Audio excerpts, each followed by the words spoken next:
It's really hard to believe that we're in the later part of 2025. It feels like just yesterday where I was making my video talking about all the best handhelds to buy early 2025. And to be in now officially late 2025, it feels insane. And how the actual economics and just the pricing of the entire PC handheld space has changed so much since we began back in January that has really got me thinking of how the space has changed and just the things that affect pricing generally.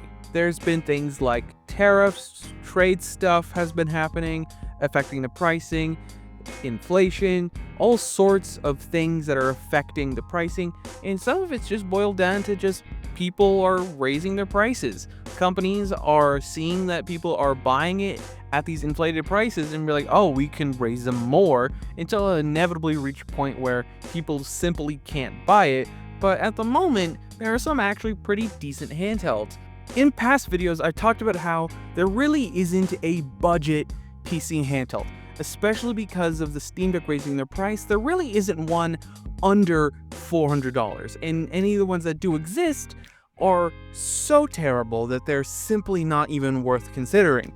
The Ambernick 1600, which I don't think they're selling anymore, and a decent handful of handhelds from Aeneo, Ein, and many other boutique manufacturers, but most of those have either died off or, like I said, are so pathetically weak they're not worth it. So to change things up, I decided to go in a completely different direction. The Steam Deck, while still being a perfectly valid and amazing choice, I wanted something different for my top budget pick. And surprisingly, it's the MSI Claw A1M with the i5 135H, which is not actually that terrible of a deal. You can get it $390, 10 shy of $400, and it typically retails for about $650, and it punches way above its weight class. I'll throw a chart on screen now, but the MSI Claw with the Core Ultra 5 135H, it's pretty decent. It scores about 53 FPS at 1080p all low for Shadow of the Tomb Raider, which is pretty decent, especially when you take in consideration the Z1 Extreme scores about 57 and the Z1 Non-Extreme about 42. So it sits right in between those two chips. And for just shy of $400, that makes it a pretty decent value. You can realistically use this for the next couple years or so. Because if you remember, this was the original Claw that came out a little over 2 years ago, or just shy of 2 years ago now, and it was lambasted for being absolutely horrible. But honestly, it has aged like fine wine. Intel drivers have gotten extremely better over the last year and a half or so, and the overall experience is now much more in line with what you would expect from like an AMD based handheld. So I am comfortable in recommending it, especially at this price point, and all the other specs it has are pretty in line, decently upgradable. There's no major reliability issues. ROG Ally. I don't know what that was about.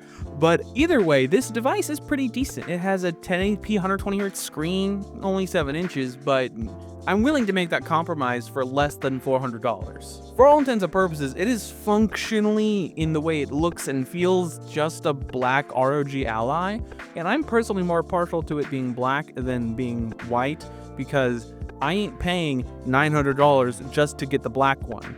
I'm gonna spend the $500 or so to get a white one, but I'm not gonna be happy about it. Now I don't need to spend nearly as much money, and I get the black one. Overall, the MSI Claw is a pretty decent value, and I think at just shy of $400, it's a pretty decent purchase for anybody who wants to jump into the PC handheld space to purchase, and it might even get cheaper once the newest MSI Claw device becomes more widely available. An alternative option would be a used Z1 Non-Extreme Ally. You can tend to find those on the used market for about $350-ish, maybe a little bit more, maybe a little bit less depending on condition and completeness. But honestly, the benefits of getting this thing new for a couple extra more schmeckles, and you get it all entirely complete, and it performs like 10% better, I'd honestly take that. Spending the extra anywhere between like 50-60 bucks more for the brand new MSI Claw, at least during this sale, in comparison to like a used Z1 Non-Extreme, I would just prefer the Claw. The two handhelds that are sitting squarely in the mid-range category, which the mid-range sits anywhere between, I would argue, $500 to $700, unfortunately. It is a pretty wide span, but it is just the unfortunate case that we find ourselves in. The mid-range is slowly dying, and it's being filled with just mediocre handhelds or last generation discounted. And by what it all looks like, that's seemingly what ASUS is doing. You can no longer find the Z1 Non-Extreme, at least officially from ASUS, on store shelves anymore. And they're only stocking the Z1 Extreme, and they're discounting it down to the original Z1 Non-Extreme's price. So what it looks like, instead of making a budget handheld, ASUS is just discounting their last generation top spec model, the 16 gig Z1 Extreme with the 512 gigabytes of storage, which isn't inherently bad, but at $650, it is a little bit more pricey. In competition from Nova with the Legion Go S with 16 gigabytes of storage, SteamOS, 512 gigs in storage, and the Z2 Go chip is about $600. In something in favor for ASUS though, the next step up to get something legitimately more powerful than the Legion Go S with a Z1 Extreme is like $700. So you're probably better off, if you wanted the Z1 Extreme in particular, spending it a little bit less and saving some money and getting the Z1 Extreme equipped ROG Ally for $650 instead of spending an extra $50 on getting a Legion Go S. Unless you wanted the larger screen and marginally larger battery, but you could always just do one of those aftermarket battery upgrades to improve battery life. And it would only be a marginal difference in terms of performance, because yes, the Z1 Extreme equipped Legion Go's can come with more memory, but you're also going to be paying significantly more for that privilege. And once you start spending more and more to upgrade the Legion Go S, you might as well just buy something like a Legion Go 2 or the upcoming Xbox Ally, which start very closely to that price point of a fully maxed out Legion Go S, which is a little ridiculous. If you're spending like $800 on a Legion Go S, what are you realistically doing? You're better served by other devices that start cheaper, but also by default come with better hardware in it. Unless you just really, really love the purple, I don't see any realistic reason to buy the higher end spec models of the Legion Go S. The Legion Go S shines the best when it's the cheapest it possibly can be, running SteamOS. Otherwise, you're wasting money. You can get the same level of performance cheaper other places. So overall, I just recommend for the mid-range getting a Z1 Extreme Ally. You can currently get it brand new for $650, which isn't horrible, but as soon as the next generation handhelds like the Xbox Ally come out, it should be seeing some pretty decent discounts. Might drop to maybe about $600, maybe $550. Because at that point, it'd be in direct competition with the white, more budget-friendly Z2 equipped Xbox Ally with the Z2A chip, because it's technically slightly different than the normal Z2 chip. It's modified it to be more power efficient, cut down, make it cheaper. So it's a little bit different, but not in enough ways that I think will appreciably matter, but we'll get more insight and understanding about that when it comes out in October. For the high end, at least at the moment, don't buy anything.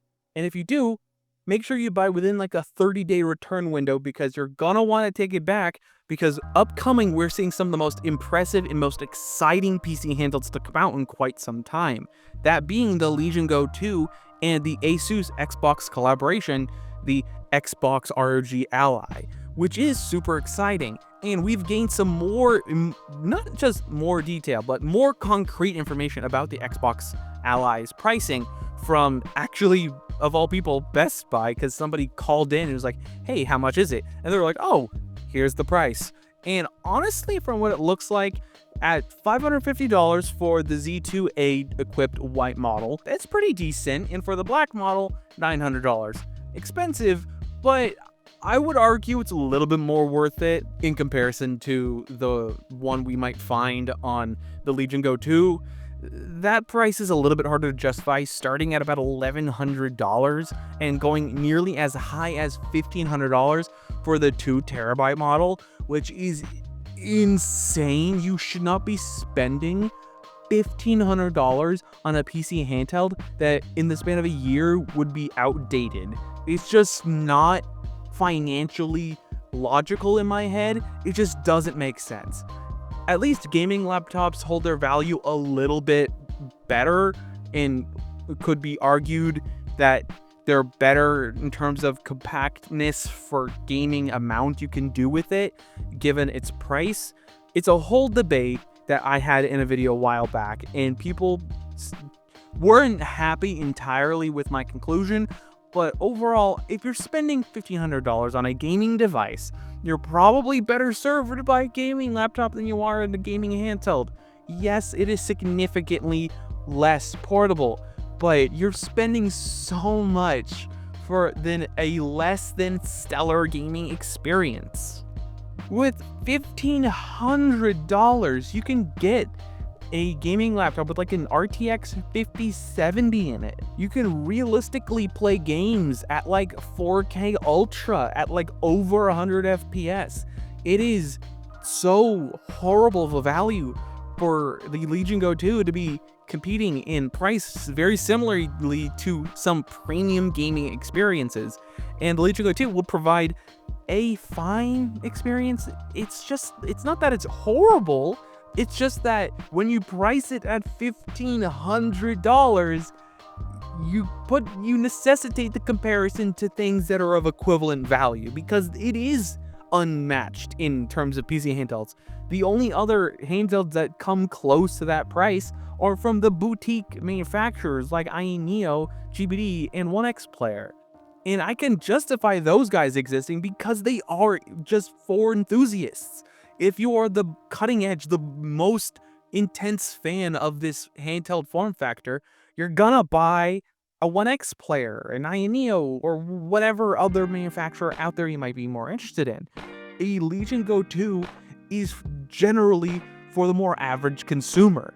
Granted, it is a inherently more niche gaming product than a gaming laptop is, but I would argue it is becoming more mainstream and making it so expensive for, I would argue, not very good reasons. Yes, the screen is amazing. Yes, it has unique ergonomics, but they managed to do that same exact thing with the original Legion Go at an $800 price point.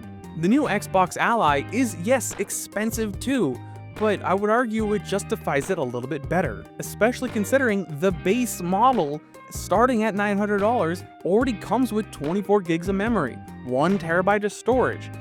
The same, not bad, just the same screen they've been using for 3 years, but that isn't inherently bad. It's just kind of boring. But that all goes into justifying the price to me a little bit better. If you had to get one of the two, the Xbox Ally X or the Legion Go 2, I would argue the Xbox Ally X makes a better justification for its price and will be probably more generally available because of the collaboration with Microsoft. And yes, Microsoft is subsidizing it and Lenovo has to make money on the handheld, but they made money on the last one, so I don't see any reason why it has to be this horribly expensive. And Microsoft, yes, is subsidizing it, and if it were me and I'm buying it and I'm pre-ordering it, I wouldn't have been getting either of these. I'd be getting the white Xbox Ally. So overall, my recommendation for the high end is do not buy anything right now.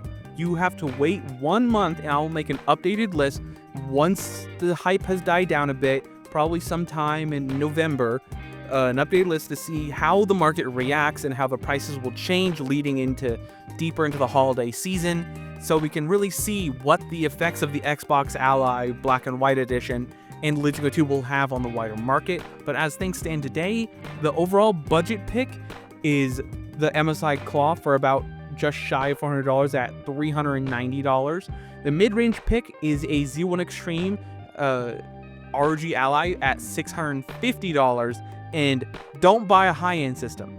Don't buy an ROG Ally X. Don't buy an up-spec'd Legion Go S. Don't do it. It's not worth it. I would love to hear what you guys think about this down below. Have you pre-ordered any of your handhelds already?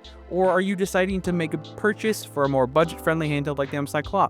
I would love to hear what you guys think about this down below. Don't forget to leave a like, comment, subscribe, all the other social media garbage down below. And last but not least, have a wonderful day.